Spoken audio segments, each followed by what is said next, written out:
Voici 6 choses ou alors 6 paroles que tu dois arrêter de prononcer ou arrêter de faire pendant que tu pries. D'accord? Beaucoup d'entre nous, nous prions, mais parfois certains mots sont mal placés, certains actes sont mal posés et ça ne favorise donc pas la concrétisation ou alors l'exaucement de cette prière-là. Le numéro 1 que tu dois arrêter de faire ou de dire pendant ta prière, c'est de dire Amen à la fin de toutes tes prières. C'est terrible d'entendre ça, mais je vais t'expliquer quelque chose. Amen est aujourd'hui connu comme le mot qu'on dit à la fin de toutes les prières que nous faisons. Que la prière soit en langue maternelle, en notre langue d'origine, que la prière soit en anglais, que la prière soit en n'importe quelle langue, nous finissons par Amen. Et selon Amen, selon la traduction, l'Amen déjà ne serait pas un mot de votre langue, ni de français, ni de rien que ce soit. L'Amen serait un mot hébreu. C'est la langue hébreu. Et donc, ils traduisent ça comme ainsi soit-il. Voyez? Or, la question à se poser est, pourquoi est-ce que tout le monde devrait finir sa prière en hébreu? Pourquoi est-ce qu'on doit finir une prière en hébreu? Pourquoi commencer ma prière en ma langue originaire? Pourquoi commencer la prière en ma langue maternelle et finir en hébreu? Pourquoi commencer ma prière en anglais et finir en hébreu? Pourquoi commencer ma prière en indien et finir en hébreu? Pourquoi commencer ma prière en lingala, en quoi que ce soit, en ewondo, en bamileke, en quoi que ce soit et finir en hébreu? Non et non. D'accord? Le problème ici, où j'attire votre attention, c'est qu'il y a véritablement un piège. Car Amen n'a jamais égal à ainsi soit-il. La preuve, Amen, comme le montrent nos textes anciens africains de l'Égypte antique, Amen était le nom attribué au Dieu de nos ancêtres, mais nous l'appelions Amon, comprenez, qui est encore appelé Imen. C'est ce mot qui a été transformé en Amen et devenu aujourd'hui un mot hébraïque et qui, selon eux, disent que cela veut dire ainsi soit-il. Donc, je vous suggère de ne jamais utiliser ce mot parce que Amen n'a jamais été ainsi soit-il, c'est un gros mensonge. Amen, c'est le nom de nos dieux africains et ce sera donc stupide de commencer une prière par Dieu. Parce que tu dis Dieu ou de terminer par Dieu. Vous comprenez? Parce que il faut qu'après chaque prière, que par ta déclaration, tu dises que cela doit être ainsi. D'accord? Mais si à la fin de la prière, tu finis par dire Dieu. Parce que Amen, c'est le nom d'un Dieu. Tu vois, ça ne veut pas dire ainsi soit-il. Tu finis ta prière en disant Dieu. Vous avez dit quoi? En fait, qu'est-ce que tu as dit? Qu'est-ce que tu as déclaré? Donc ceci vraiment, c'est l'ignorance. Mais à la fin de chacune de vos prières, dites le mot même, ainsi soit-il. Vu qu'on vous a dit que Amen signifie ainsi soit-il, ne dites plus Amen en pensant que ça signifie ainsi soit-il. Prononcez le mot proprement dit, parce que c'est une manipulation ici, il faut que vous soyez éveillés. Comprenez? À la fin de la prière, ne dites pas Amen, dites ainsi soit-il. Ainsi soit-il pourra se traduire en toutes les langues. Ça pourra se traduire à celui qui prie en anglais, il ne dira pas ainsi soit-il, mais il traduira ainsi soit-il en anglais. Ça se traduira à celui qui prie à sa langue vernaculée, à sa langue originaire, il ne dira pas ainsi soit-il. Mais il traduira ainsi soit-il à sa langue. Eux de prier, de faire toutes sortes de prières et de finir par une langue hébreu qui ne nous sert à rien et qui nous emprisonne dans ce qu'on ne connaît même pas. Numéro 2 de ce que tu ne dois plus jamais faire quand tu pries, c'est de terminer la prière par au nom de nos ancêtres. Non, on dit pas au nom de nos ancêtres. Parce que tout comme les esprits, il y a également les ancêtres qui sont très mauvais. C'est pas tout le monde qui mérite d'être nourri, d'être vivifié. D'accord? Et sur cette terre ont vécu des ancêtres maléfiques aussi qui ont commis beaucoup de mal et qui à leur mort se doivent de rester dans leur dimension mystico-spirituelle ténébreuse. Comprenez?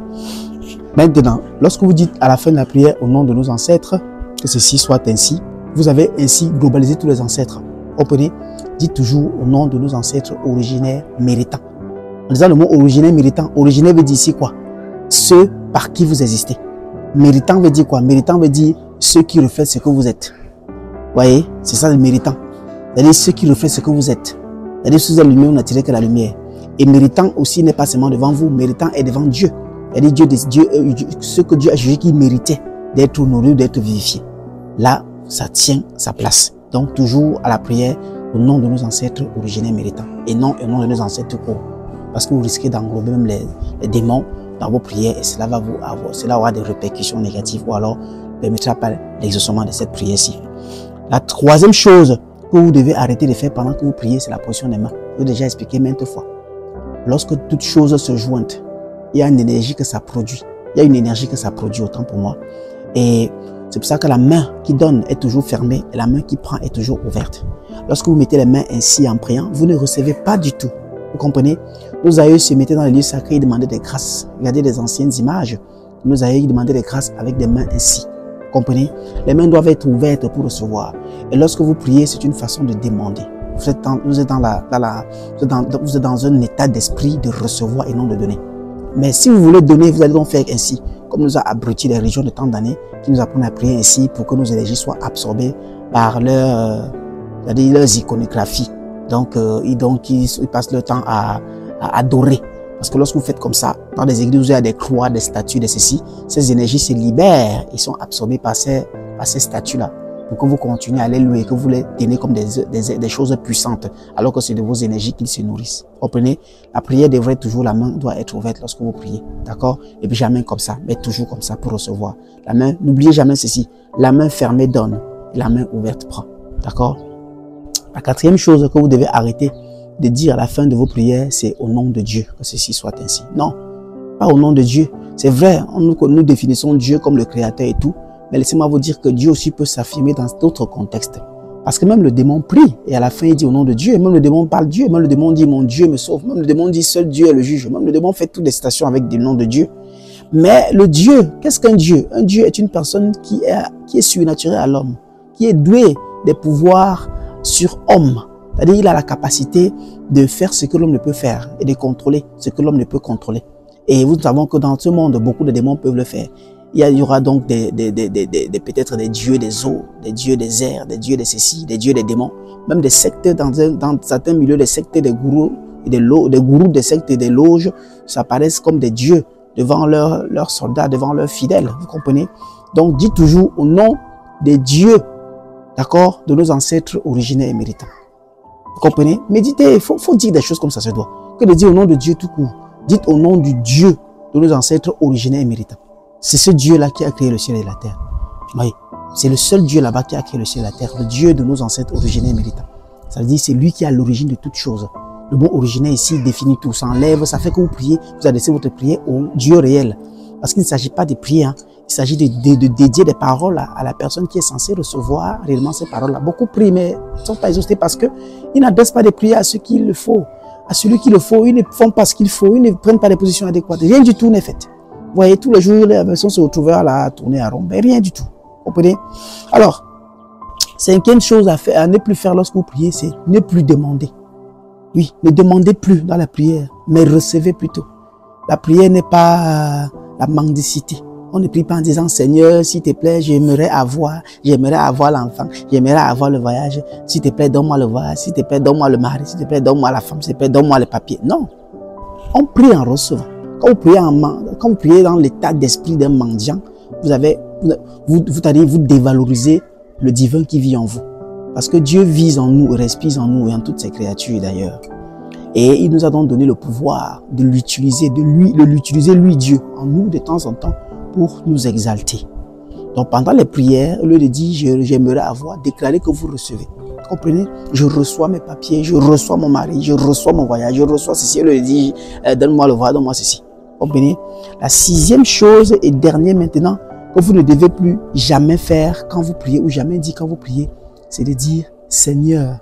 Le mot Seigneur, un mot qui a déjà pris le monde. Ne dites plus jamais Seigneur. Le Seigneur n'a rien à voir avec Dieu. Qu'est-ce qu'un Seigneur? Un Seigneur est un maître. Hein, ce sont des paroles qui ont été fondées dans la relation féodale de l'Antiquité. Vous comprenez? C'est des choses des hommes. Vous comprenez? Vous allez comprendre même dans certains niveaux de religionnaires, il y a des êtres qui portent le nom de Seigneur. Vous allez entendre les monseigneurs tels, les monseigneurs ceci. Vous comprenez? Et en même temps, comme le monseigneur représente maître, hein, vous ne deviez jamais considérer Dieu comme un maître. Dieu au-dessus du maître. Dieu est le créateur. Seigneur veut dire maître. Toute personne qui a la capacité, qui maîtrise un domaine, il est le Seigneur de ce domaine-là. Vous comprenez? Déjà le Seigneur de la spiritualité, quelqu'un peut être le Seigneur de la mécanique, quelqu'un peut être le Seigneur des eaux, le Seigneur de ceci, le Seigneur de ça. C'est une façon de remplacer sur le mot maître. Genre le maître de l'air, le maître de ceci. Nous connaissons que s'il faut appeler dans ce thème, dans son vrai sens, il y a beaucoup de maîtres. Il y a les grands maîtres tels, les grands maîtres ceci qui existent. C'est eux des seigneurs. Seigneur, juste, c'est un mot honorifique. C'est pour des nobles. Quand tu es noble, on t'appelle Seigneur, mon Seigneur. Un peu comme maître. Là, tu as atteint l'âge d'enseigner. Ça, c'est des caractéristiques des hommes. Ça, c'est ce sont des noms d'élévation des hommes. Dieu est bien surdoué que l'homme. Même s'il vit en nous, il est le créateur. Dieu ne saurait être un simple maître. Ne dites plus Seigneur, ne l'appelez plus Seigneur. Dieu n'a jamais été Seigneur. Vous allez même remarquer que dans les paroles bibliques, ou alors dans les livres dits saints, entre guillemets, par des trompeurs religieux, dedans, lorsqu'ils mentionnent le mot Seigneur, ça ne s'arrête pas là. Ils ajoutent toujours une parole à la suite. Le Seigneur des armées, le Seigneur des ceci. Il y a toujours un mot qui suit. On ne dit jamais tout coup Seigneur. Parce que pourquoi Seigneur des armées? Pour dire que le maître des armées. Comprenez? Il faut que vous appreniez un peu à comprendre le contexte dans lequel vous priez. Voilà. Vous voyez? Donc, 6 choses que vous ne deviez plus jamais faire pendant que vous faites la prière. D'accord? Voilà, donc j'ai établi, vous devez éviter cela et vous aurez donc des prières qui vont aller à l'endroit des lettres qui vous annoncez, qui seront bien déclarées et qui seront également bien reçues. Pour avoir beaucoup d'autres connaissances comme celle-ci et bien être exalté dans la spiritualité, surtout en ce moment très tragique par tout ce que nous traversons, en ce mois de renaissance, vous comprenez? Donc là, je parlais de Amon quelque part, le nom de nos dieux dans l'ancien texte égyptologique. Amon est le dieu du soleil. Le soleil est comme Dieu. Ce qui brille sur nous tous les jours, c'est Dieu. Vous comprenez? Et aujourd'hui, dans ce mois, nous avons ce qu'on appelle le solstice d'hiver, qui est la transcendance, la renaissance du soleil. Vous comprenez? Qui se passera exactement entre le 21 et le 25 décembre. Vous comprenez? Ou le 26 décembre. C'est pour ça que certains chrétiens d'ailleurs ont énuméré ce jour comme le jour de la résurrection. Alors qu'en réalité, c'est un jour de renaissance de tout être humain, tout être vivant. Comprenez? Donc, pour plus de connaissances, pour l'explication et décortiquer comment profiter de cette renaissance-là. Parce que lorsqu'il y a renaissance, on parle de nouvelles énergies, on parle de rajeunissement, on parle de restauration, on parle de protection, on parle de connexion. Mais si vous ne maîtrisez pas ces 5 thèmes dans tout ça et comment bien les manipuler, les conserver, vous allez être dans la perdition et tout ce dont je viens de citer vous seront dérobés. D'accord? Pour bien conserver ceci, surtout en ce mois précis de décembre, où c'est le mois de la renaissance, j'ai donc préféré organiser une conférence pour édifier les connaissances spirituelles à travers tout cela. La conférence se tiendra donc le 15 décembre au Cameroun, à Yaoundé, à l'hôtel La Falaise, à 15h, heure précise, jusqu'à 20h, 5 heures intenses de conférence au cours de laquelle j'expliquerai les pièges du diable en le mois de décembre et les petites attaques et les plans des secteurs, des gourous, des loges et des sectes. Et également, je vous permettrai de également développer ces 5 choses dont j'ai cité tout à l'heure pour vous permettre de le concevoir, de savoir comment le diriger, le gérer et de savoir donc comment réussir votre année nouvelle. D'où la conférence porte sur le thème de comment débuter et réussir spirituellement son année. Comprenez? Il y aura des recettes que je partagerai, comment est-ce que vous devrez terminer l'année et comment est-ce que vous devrez entrer dans l'année nouvelle pour votre propre exaltation. D'accord? Les numéros de réservation pour cette conférence est le 6 51 63 43 07. Ceux qui sont à l'étranger, c'est pas un souci. La vidéo intégrale en 4K sera diffusée après la conférence, vous sera offert, vous sera donné si vous avez réservé sur le même numéro en ajoutant le plus 237 devant. Vous mettez dans le 6 51 63 43 07. D'accord? Et dès lors que la réservation est faite, vous êtes directement dirigé vers le groupe de la conférence. Et je pense que en faisant beaucoup des connaissances directes face à face, ça nous évitera des problèmes que nous rencontrons ici tout le temps. Nous avons des vidéos aujourd'hui qui ne se retrouvent plus dans nos comptes. C'est vrai que nous sommes sur la ligne d'écrit des livres et compagnie, mais vous savez, les réseaux sociaux aujourd'hui, ça nous permet aussi d'édifier et ça permet également aussi d'assombrir, plus même que d'édifier.